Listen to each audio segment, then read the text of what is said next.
troops are in the streets of Nairobi. Sir Evelyn Baring, the governor, salutes the men of the Lancashire Fusiliers who have flown in to help clear his colony of the Mau Mau menace, which has struck fear into Kenya's very heart. On October the 20th, 1952, the government of Kenya, supported by 40,000 white settlers and the British Army, declared war on 6 million Africans, and on the Kikuyu people in particular. The governor of Kenya announced that due to the widespread activities of the Mau Mau society, he had been forced to declare a state of emergency.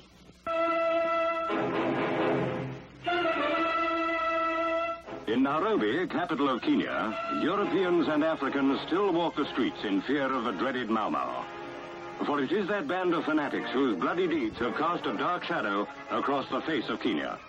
Some are brought in to face justice, others are shot in fights with police and troops, but thousands more escape to continue their crusade of murder and violence. There is little reliable information about the setup of the terrorist organization, for few members even know from whom they take their orders. They obey blindly, savagely attacking the defenseless, burning, looting, murdering. Kenya is the battlefield of a conflict that cannot end until the Mau Mau is dissolved forever. The emergency, which was expected to last for a few weeks, went on for 7 years. It took the lives of at least 15,000 Africans, none of whom could possibly have had anything to do with Mau Mau, for Mau Mau never existed.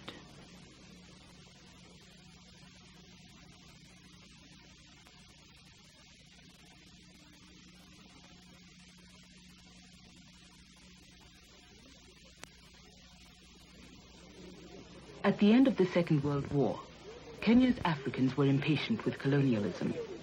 They had been ruled by Britain for 50 years with little to show for it. In the rural areas, they were confined to overpopulated reserves. In the towns, thousands were homeless. They were not permitted to elect their political representatives. They were forbidden to grow valuable cash crops. They were neither men nor women. They were natives. And in everything they did, they faced a color bar. In an effort to change things, they now threw their support behind a mass nationalist movement, the Kenya African Union. The political activity were terrific. We have aroused the political enthusiasm of the people throughout the country in order that they should fight for their rights. But Kenya's white settlers were also impatient after the war. They were less than 1% of the colony's population, but for half a century, they had dominated its political and economic life. They had no intention of letting their mother country, Britain, sacrifice their interests to the cause of African self-determination.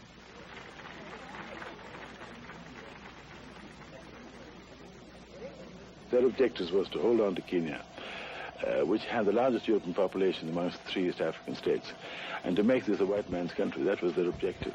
It was the objective of the settlers, and they were supported by the British government. When you consider that the people here in Kenya, the masses of the Africans here in Kenya, are probably roughly about the same stage Great Britain was 500 years ago, we do not think that normal forms of democracy are suitable.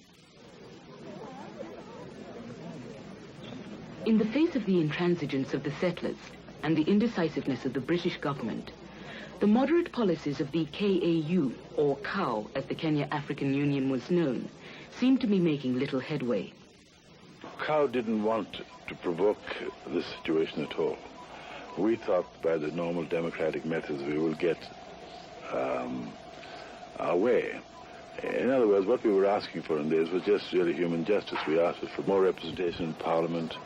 We asked for more money on education, agriculture, and so on. So for some time, there was a feeling in COW to continue that sort of struggle. And the others have said, no, this is not going to work, let's fight it out. One of those who was prepared to fight, if necessary, was Solomon Memia. He had been in politics since the mid-1930s as a leader of the Kikuyu Central Association. When this party was banned in 1940, Memia took it underground and helped carry it through into the post-war period.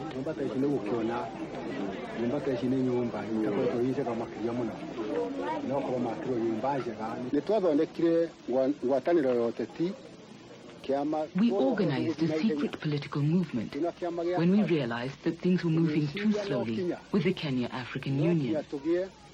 Our movement was based on an oath, which was intended to give our people courage to fight for our land and for our freedom.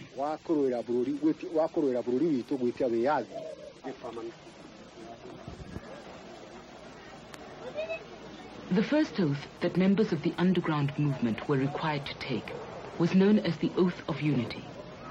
It bound them together and strengthened their support for more militant political action.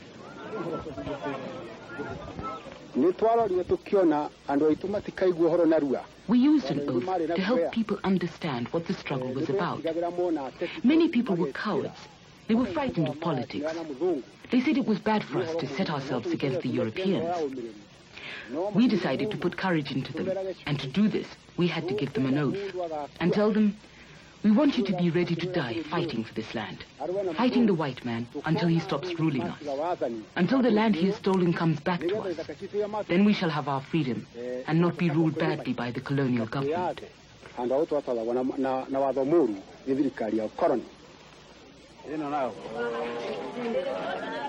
The underground organizers embarked on a campaign to unify the entire African population. The settlers and the colonial government gradually became aware of the oathing ceremonies, and in 1950, the government outlawed the Mau Mau Society, which they said was responsible for administering illegal oaths. The words Mau Mau meant nothing in any language in Kenya.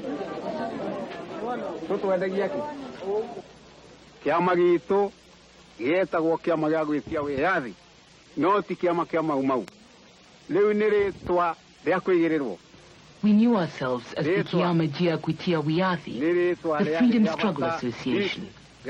Mau Mau was a name coined by the Europeans to discredit the movement and to confuse the waverers. There was no such thing as Mau Mau. It was an invention of the Europeans.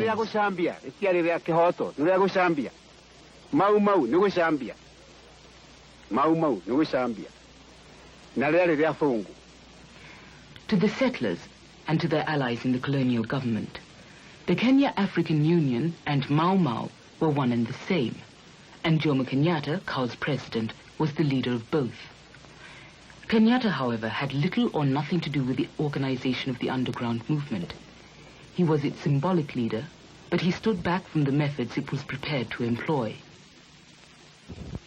COW is not a fighting union that uses fists and weapons, Kenyatta told his followers. If any of you here think that force is good, I do not agree with you. Remember the old saying that he who is hit with a club returns, but he who is hit with justice never comes back. In 1952, the settlers refused to believe a word Kenyatta said. He was the symbol of everything they loathed, the focus of everything they feared. At one point, they even called for his liquidation.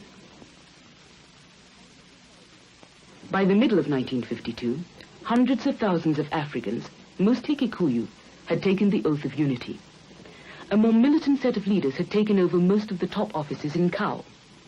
Mass meetings of unprecedented size took place, at which the demands for self-government and for the return of expropriated lands were made with new confidence.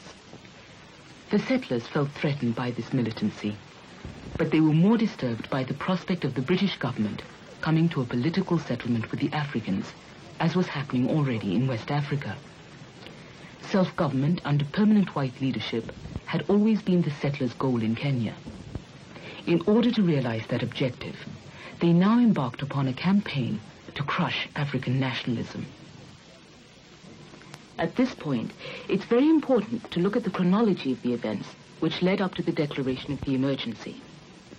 Sir Philip Mitchell, Kenya's governor since 1944, retired in June 1952. Mitchell had been a thorn in the settlers' side.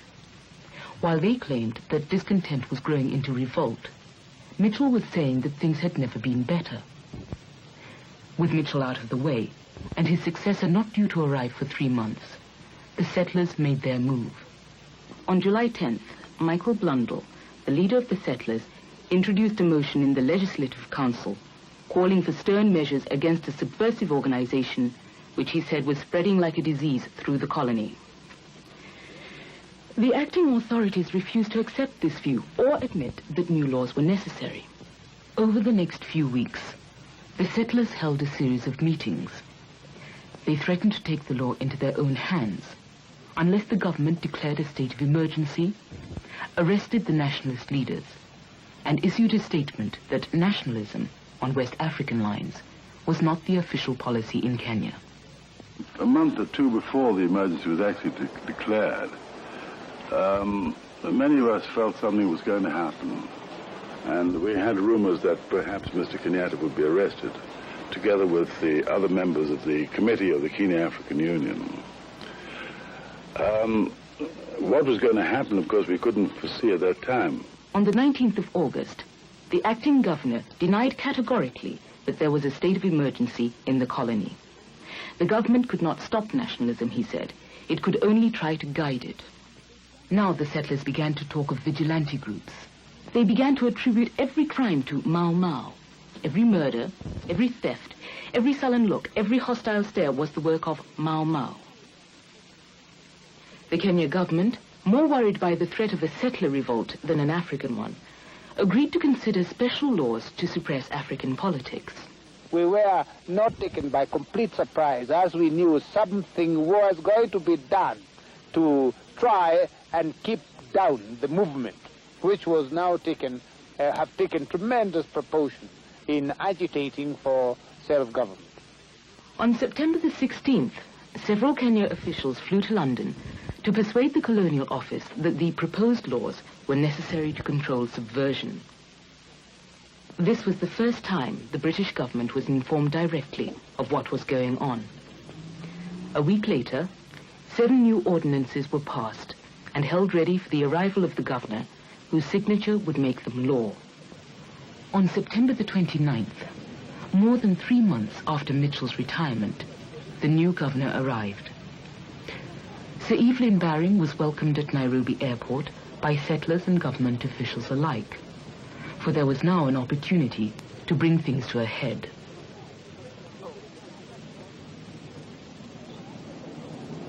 On September the 30th, Baring was sworn in as governor. On October the 3rd, he signed the new legislation. He was then taken for a brief tour of the rural areas where Mau Mau was allegedly operating.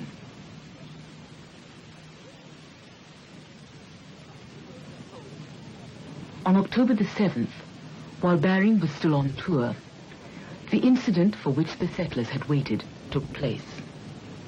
Senior Chief Waruhiu, one of the government's most loyal supporters, was assassinated.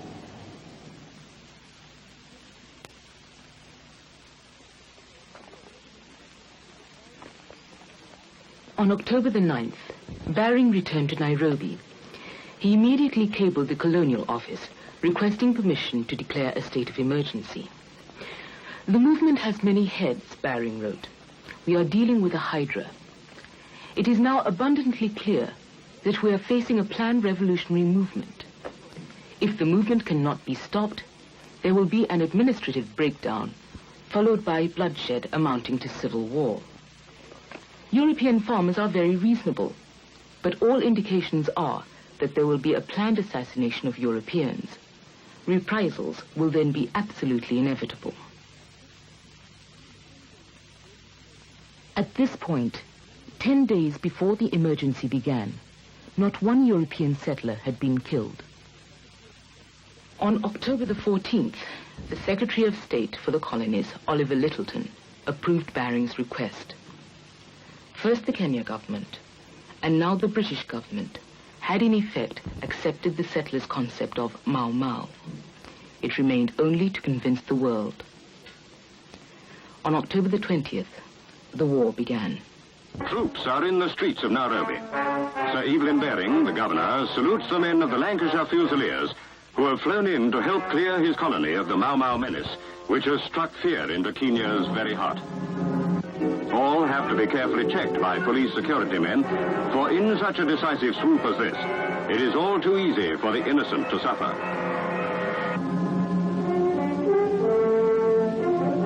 Nairobi police have been supplemented by hundreds of civilians, many of them women, to help round up the Mau Mau bandits. Radio-controlled cars with armored vehicles are used to carry out the Army's plans for bringing in all suspects. More than 3,500 have been arrested already.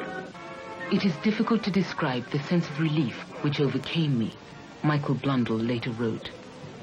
I felt as if a great load had been lifted from me, as I thought of the pressures which we had exerted earlier and the uncooperative way in which they had been met. All who carry the mark of the Mau Mau must be hunted out so that peace may come to this troubled colony.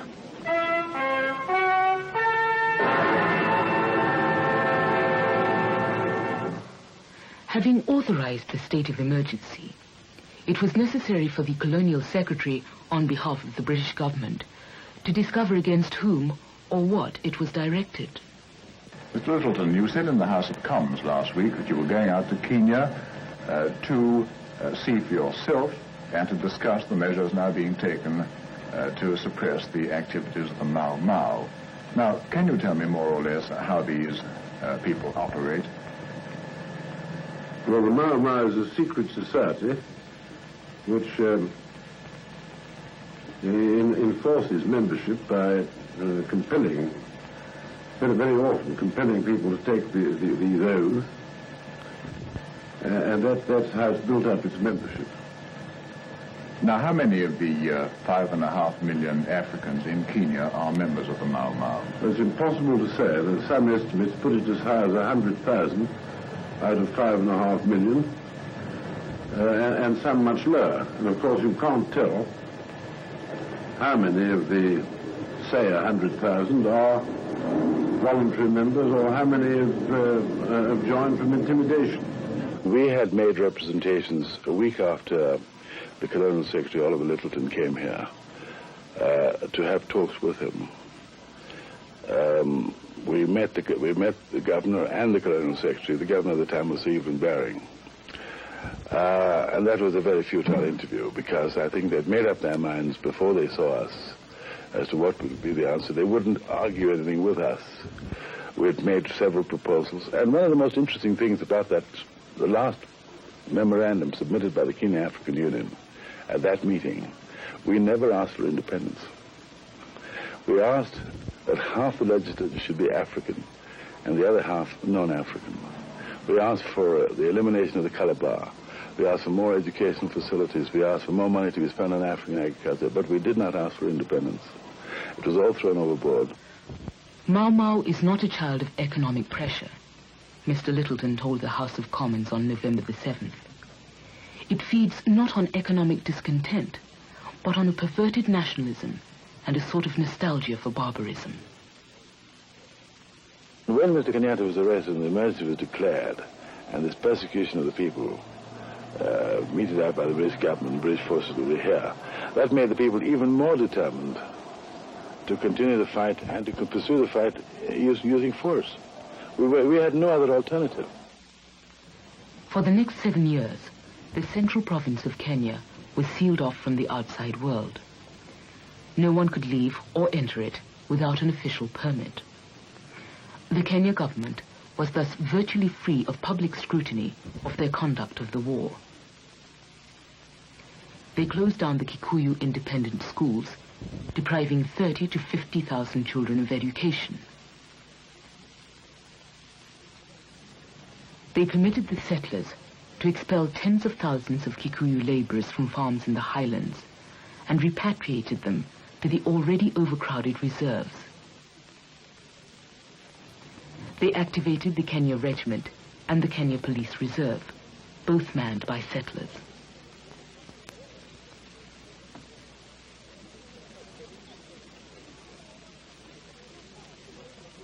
The response of the Europeans at that time was, of course, frankly theatrical. There was far too much carrying of guns, slapping pistols on the bars, wearing outre sort of louche clothes.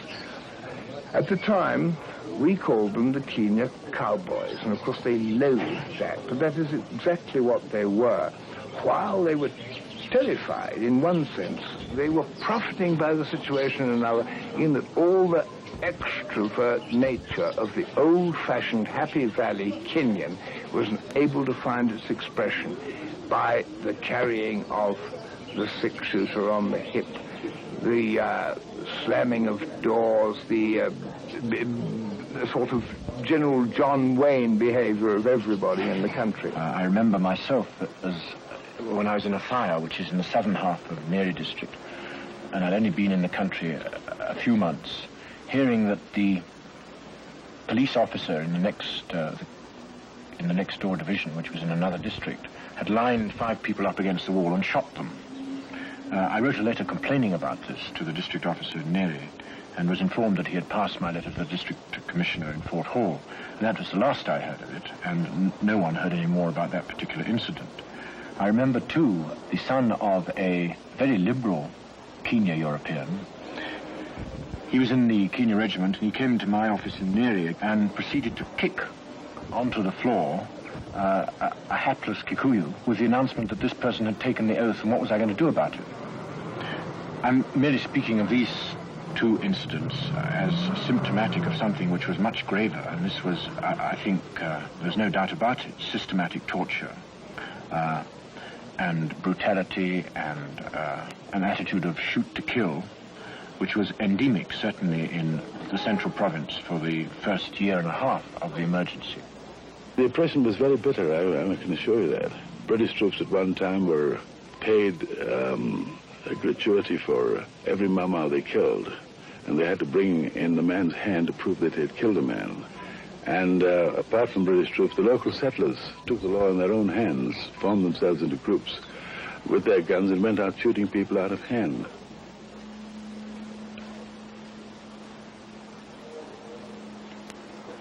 This brought a tremendous reaction from the people as such.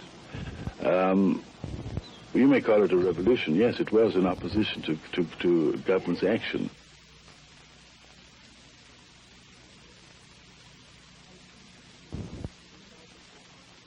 I speak the truth and vow before our God, and by this Batuni oath of our movement, which is called the movement of fighting, that if I am called on to kill for our soil, if I am called on to shed my blood for it, I shall obey, and I shall never surrender.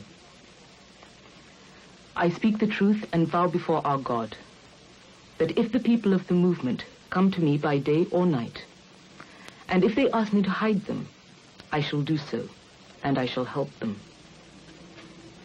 I speak the truth and vow before our God, that I shall never take away the woman of another man, that I shall never walk with prostitutes, that I shall never steal anything belonging to another person in the movement.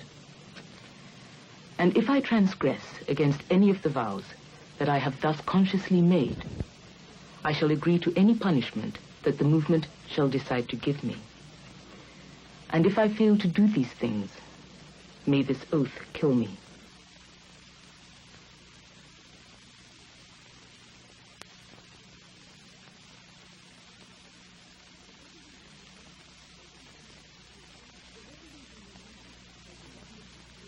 The revolutionary movement that the government had claimed existed in October had been created within 4 months by the very measures designed to suppress it.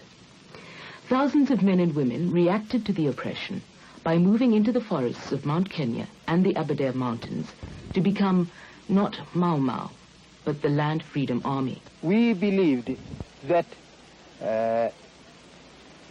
Kenya was our country, and we had the right to rule ourselves and not to be ruled by foreigners. And we believed that the white settlement in the highland, which was set aside exclusively for the white settlers, was our own land.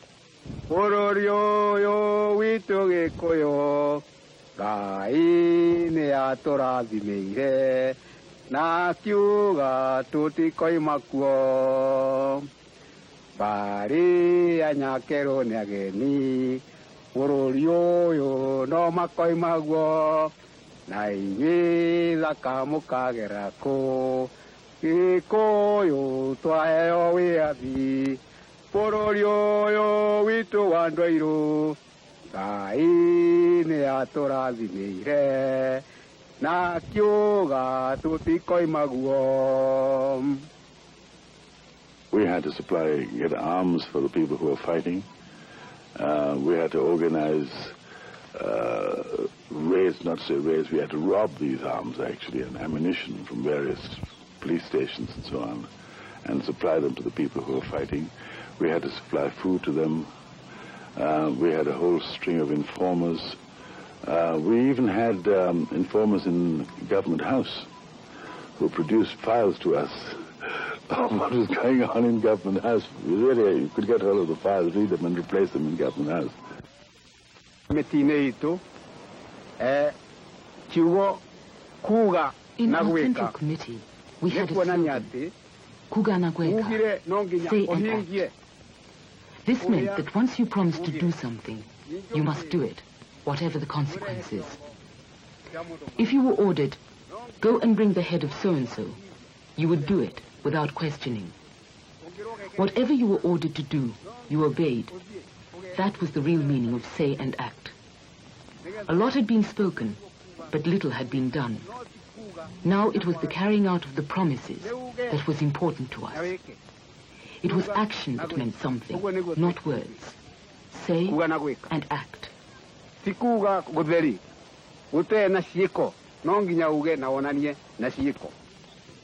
Within 6 months of the start of the emergency, the Land Freedom Army numbered about 10,000. They were actively supported by hundreds of thousands of peasants in the settled areas surrounding the forests. Armed only with homemade or stolen weapons, they quickly took the offensive. They attacked police posts, loyalist villages, British Army units, and occasionally white settlers. More than anything, it was the killing of whites by blacks that was exploited in propaganda and inflated in paranoia.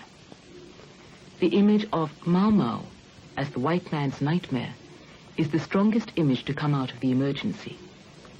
From the Cathedral of the Highlands in Nairobi are borne the bodies of Mr. and Mrs. Roger Ruck and their 6-year-old son, Michael, a British family brutally murdered by the Mau Mau. Here in a lonely farmhouse, far from the comparative safety of the city, police dogs found the Rucks stabbed to death. Incensed by the murder of the Ruck family, 2,000 Europeans assemble outside Government House in Nairobi. Mr. Michael Blundell, leader of the European elected members, a body formed by the white settlers, strongly criticizes as ineffectual the present action being taken by the government. The feeling runs high among the settlers, for it is the ultimate aim of the Mau Mau to drive them all from Africa. Refused audience with the governor, Sir Evelyn Baring. The demonstrators attempt to storm Government House.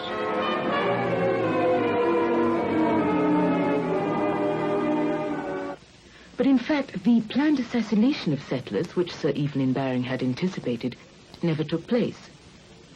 Only 32 of Kenya's 40,000 white settlers were killed by Africans during 4 years of active fighting. Yet each European death became a further justification for massive retribution.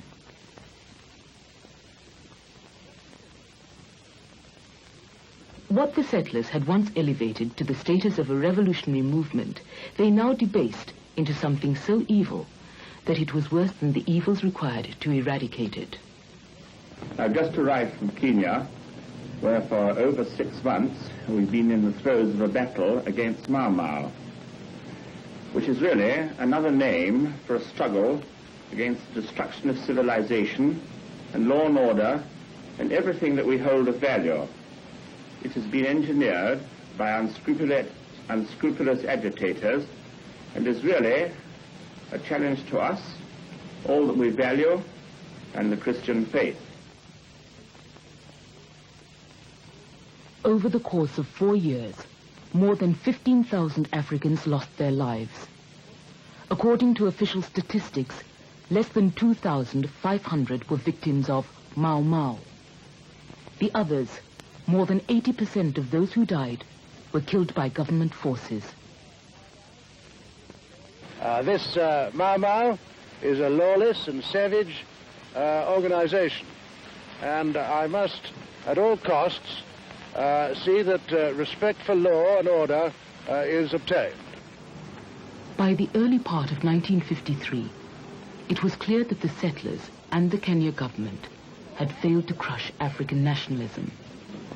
In June, a full-scale military command was established. May I give a special message to those who have friends and relations in Kenya? I will do my utmost to relieve their anxiety.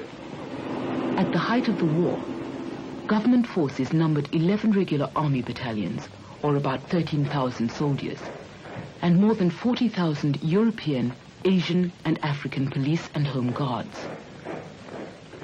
Now you may very well ask and very well wonder, given the numbers of people engaged on both sides, why it hasn't been stopped long ago. Well, the answer to that is that it may look extraordinary that it's gone on for so long from Great Britain. We're not actually on the ground, it looks quite different. Because we are faced with very great difficulties, great physical difficulties. There are two large mountain masses quite close to the city of Nairobi. One round Mount Kenya, the other mountains called the Aberdares. Each of them is covered with forest. A very dense forest indeed. It's just as dense as what I imagine the Brazilian jungles are. And the Kikuyu were a forest people long before Europeans ever arrived in East Africa. Kikuyu, let us say, who are in Mau Mau, operate from those forests and have to be sought and have to be chased in them. That's our great difficulty.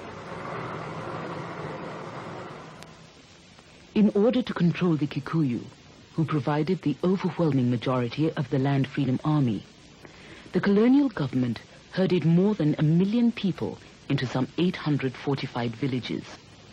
Here they were subjected to 23-hour curfews, forced labor, and constant surveillance. As everybody knows, there have been Europeans who have been killed, there have been Asians who have been killed. But by far the greatest number of sufferers, by far the greatest number who died as a result of this movement have been Kikuyu. So the thing has become, in a way, a Kikuyu civil war. The Kikuyu Home Guard, formed almost as soon as the emergency began, was an irregular force of loyalists. They were armed at first with traditional weapons, and later with government-supplied modern ones.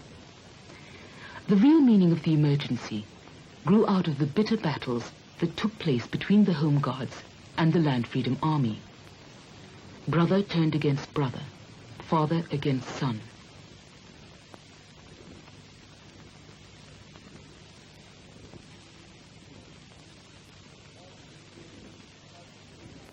As the fighting grew worse and worse, then there was a time when we were completely cut off and we had no communication even with our wives or our children, or even with our other forest fighters or sympathizers anywhere. In the end, it was the mass roundups of Africans in trading centers and urban areas that broke the Land Freedom Army's chain of supply and manpower. The police and the army swooped and arrested indiscriminately, removing their victims to hastily erected detention camps scattered around the country. Throughout the emergency, any African was liable to be arrested anytime, any day, anywhere. In April 1954, this policy culminated in Operation Anvil, when the colonial government was prepared to screen every African in Nairobi. More than 20,000 were detained.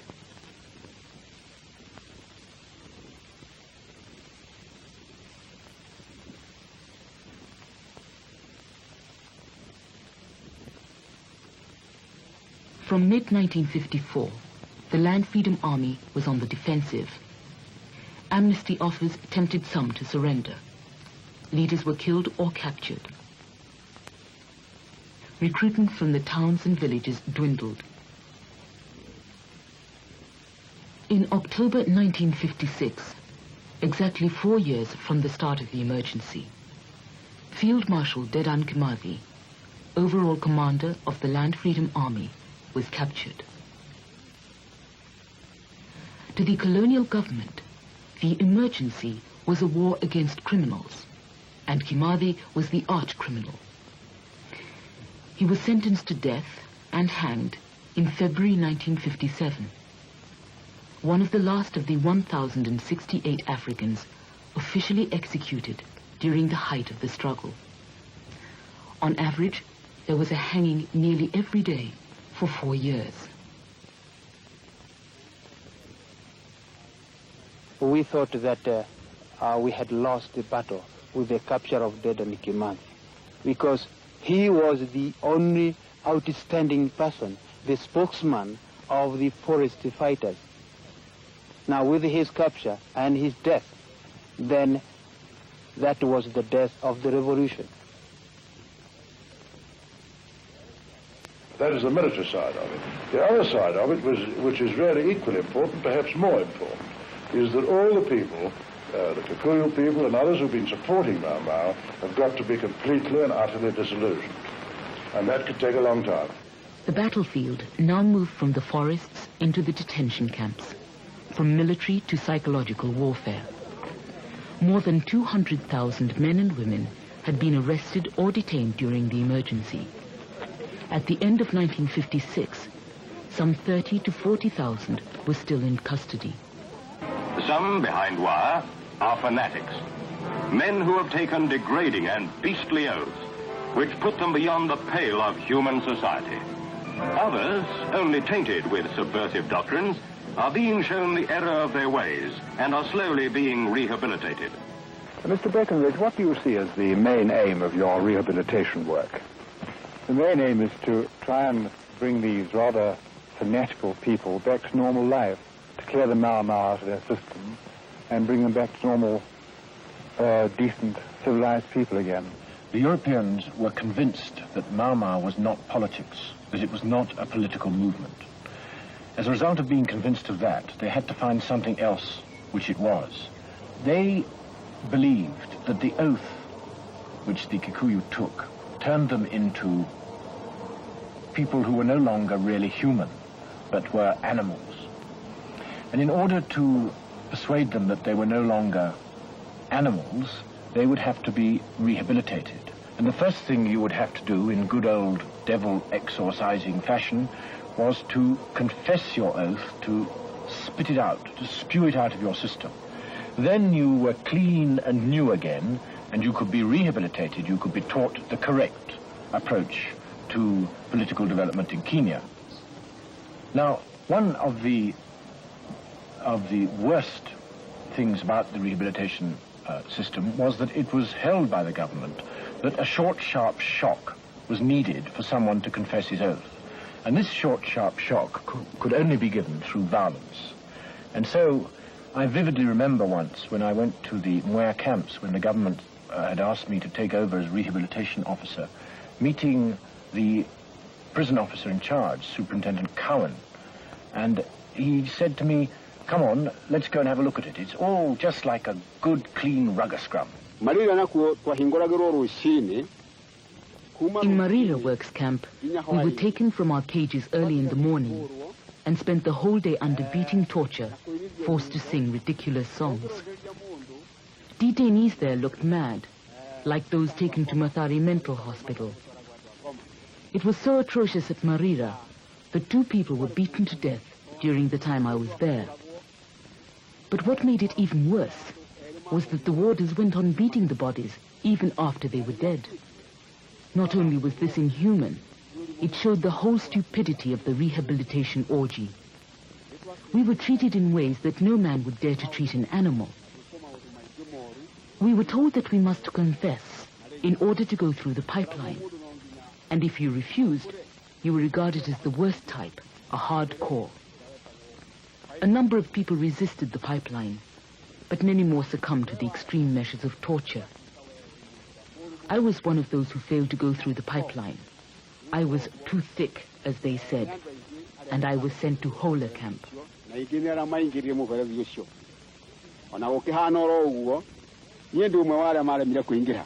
Here you were faced with someone who had taken an oath, who utterly refused to do anything you told him, who disobeyed an order because this was part of a political act on his part to disobey that order, And you were faced with this stone in front of you, and you had to make him do something.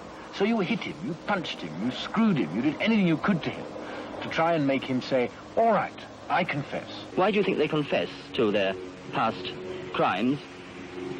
Well, it's very difficult to say. Even myself, I wonder sometimes how they do confess. Because this oath, the second oath, is one that if they do confess it, this oath can kill them. And it's really amazing how they do confess. I just don't really know how it is. How few of them, or how many of them, refuse finally to confess and thus be released? Up to now, we've only got one. We've had approximately over 700 in this camp. One out of the total 1 out 700? of that total 700. If a camp was far away from Nairobi, it was more likely that things could get out of control. If it was near Nairobi, perhaps the Red Cross might be taken to it, someone might come and inspect it, you had to be more careful. But basically what we must remember is that people died, many people died, as a result of the violence administered. Testicles were screwed off, people were punched silly, they were given cold water treatment, they were given electric shock treatment. Practically anything that you or I could think of was, in fact, probably in use in Kenya in one or other camp. And do you have a great deal of success with your work? Lord, we're having about 80% success. We're sending down about 20% of our intake, which is 80 a week, down to a hardcore camp, and 80% are going through to final release. And do you think that your rehabilitation produces really lasting results? Yes, we do. How confident are the European settlers in the redemption of Mau Mau? I asked this coffee planter if he now employs any. Not that I knew of until today, when my head boy told me I'd got 5 ex-detainees. Does that worry you? No, not in the least. They've been through the pipeline and they've been properly rehabilitated in the reserve, and they're not allowed out of the reserve until they have been through this pipeline. And you yourself, as person employing them, are quite satisfied that this process has completely done the trick? Completely done the trick. Within a year of the beginning of the emergency, while the Land Freedom Army was still on the offensive, the British government had begun to make the political concessions which only a short time before it had refused to consider. A new constitution was introduced in 1954, aimed at multiracial government. African political parties permitted again in 1955. African elections for the first time in 1957. Can you imagine in Kenya, a place you've lived in for a long time, the day when Africans will govern the country and you will be governed by them?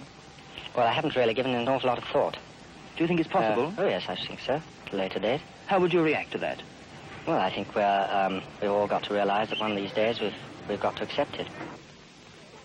In 1959, when most of the world had forgotten Mau Mau and the detainees, and independence in Kenya was no longer a question of if, but only of when, the incident at Hola Camp occurred. On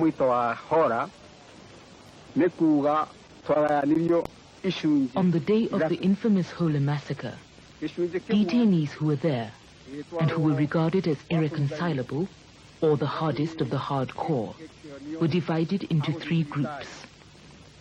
One group was sent to the kitchen. The second group, of which I was a member, was sent to the dispensary for treatment. And the third group was taken to dig on the land, something we had always refused to do. Each of them was given a spade, a basin, and a hoe, and they were broken down into groups of 5 each. They were taken into the bush and ordered to dig, but they refused. And they were whipped and beaten, whipped and whipped, until 11 of them died. It was the greatest of brutalities, for among those who survived, none escaped permanent injury. Then, after causing helpless men to be beaten to death, the colonial government put out the lie that they had died from drinking poisoned water. An investigating team was set up, and the truth came out. Following this incident, the British government was rocked out of its stupor, for it realized that the settler government in Kenya had always been lying.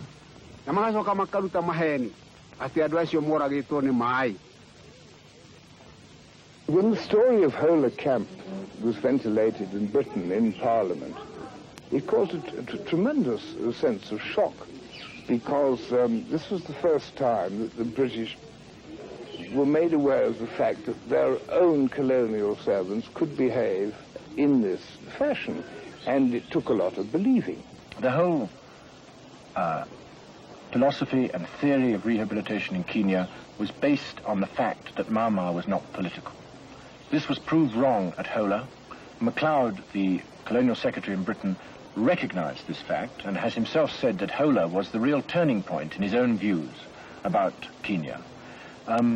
And the 100,000 people who went through this short, sharp shock, who were in various ways brutally treated, I think it is a very remarkable thing that they bore no grudge in the long run for what was really a very black page in British colonial history.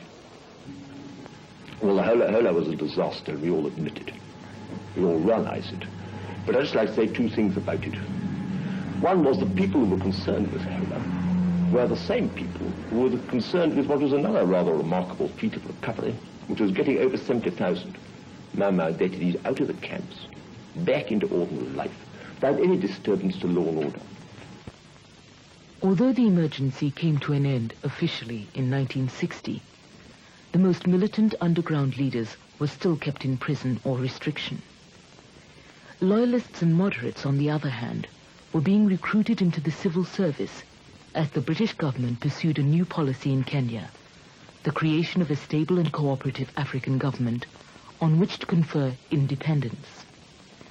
Ironically, the man on whom the British government and later the settlers came to rely most heavily for the success of this policy was the man they'd imprisoned in 1953 as the leader of Mau Mau, Jomo Kenyatta. A great many Africans who were loyal to the government during the emergency are fearful of what would happen to them if you were released. Are there any grounds for those fears? There's no ground at all. Neither those who were in the forest nor those who were royal or home guard have anything to fear at all, because I think all of them are brothers and sisters. Mr. Kenyatta, some of the 60,000 European settlers here are frightened that their titles to land and their right to stay in Kenya may be thrown overboard when a Kenyan administration takes over. Well, I don't think they have anything to fear, providing that they behave as a good citizen. Have you found that since independence things have gone as badly as you expected or better than you expected? Oh, they've gone better than I expected. On the whole, since independence, have things gone better or worse than you expected? Oh, far better. They've gone infinitely better than I thought they would. And who do you give the credit for that to? To Jomo Kenyatta and his government. They've been an extremely stable government.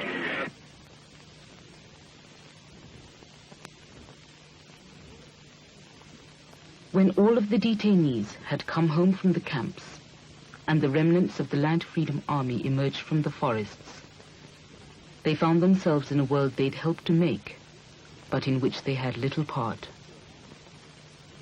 I regret to state that those of us who fought for freedom were never given a chance to participate in the present government. The majority of ex-freedom fighters are among those who live here in these shanties because they have nowhere else to go. We weren't given jobs because it was alleged we were uneducated. The young who were in school during the freedom struggle are the ones who have the say in our government, and they are not concerned with our affairs. But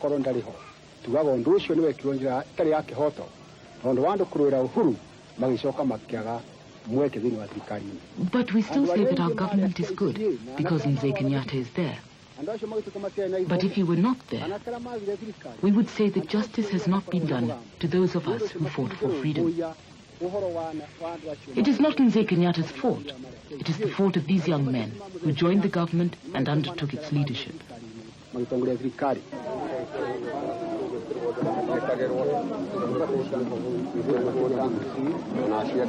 Many people felt at that time that though because they had participated in the struggle, because they had suffered in the struggle, they had to have an honoured place. Some did and some didn't. And those who didn't were rather bitter.